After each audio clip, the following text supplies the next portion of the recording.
With the new Forgotten Kingdoms DLC, we now have 25 different Relic Hearts at our disposal. Some of these are really good and loved by all. Some of these are trash and need to be kept there. I'm going to rank all the hearts from worst to best, being as fair as I can. I know, some relics have niche uses in this super civ build, so how could I say this heart is bad? Look, I get it, I don't care. I group these relics into 3 categories: the low tier, the mid tier, and the high tier. Let's get into it.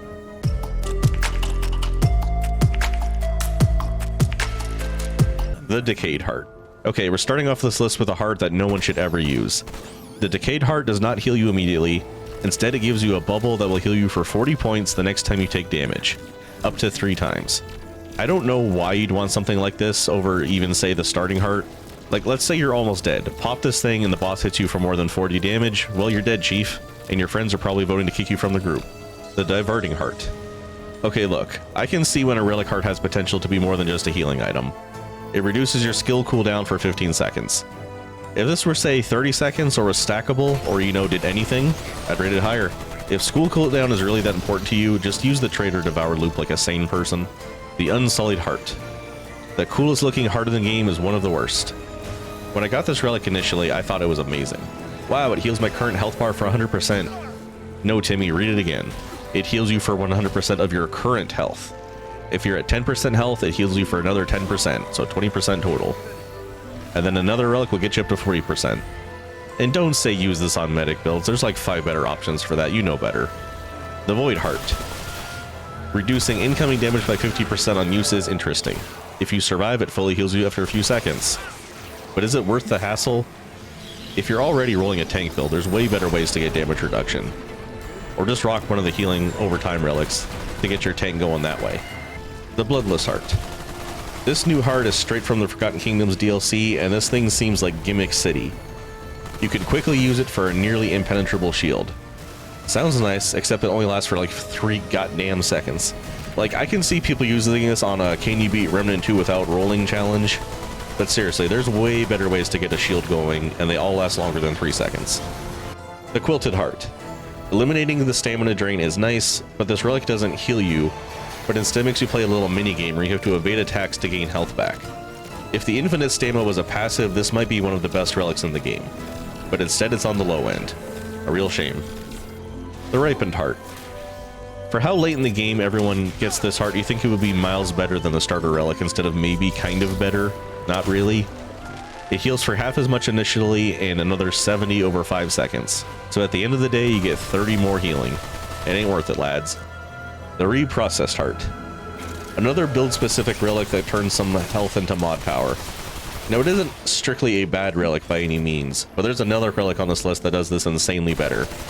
I have seen a build that lets you swap low-cost mods back and forth, and that's fine, but I think we could be doing more powerful things in general. The Paper Heart. It was bad, and then it got buffed. Now it's just less bad. Paper Heart instantly heals you to full health, and then you have to deal enough damage to keep it that way. You have to deal 750 damage, or so it says, to remove the debuff stacks it gives you. And your reward is not getting any gray health. Well, sign me the fuck up.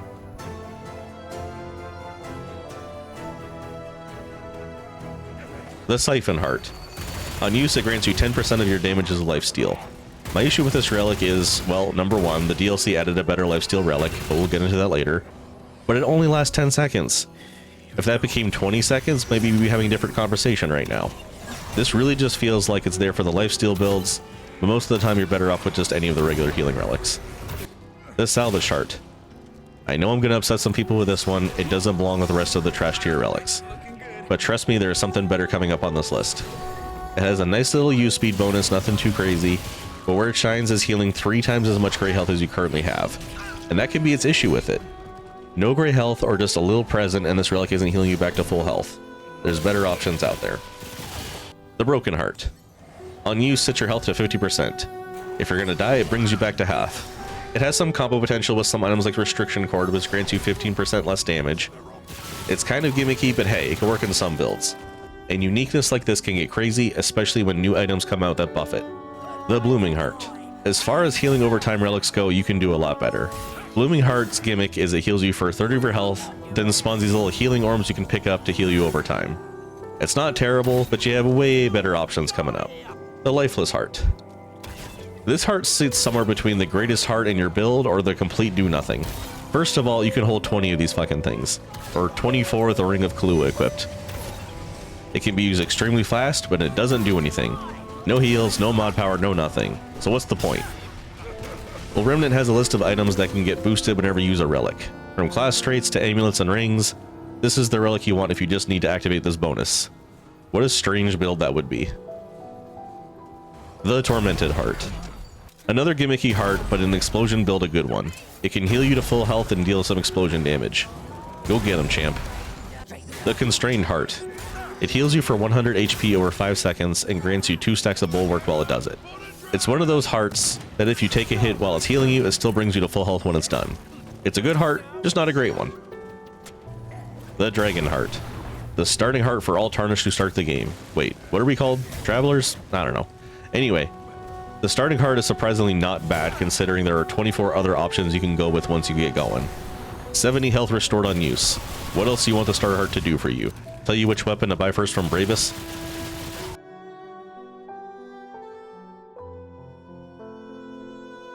The Shielded Heart.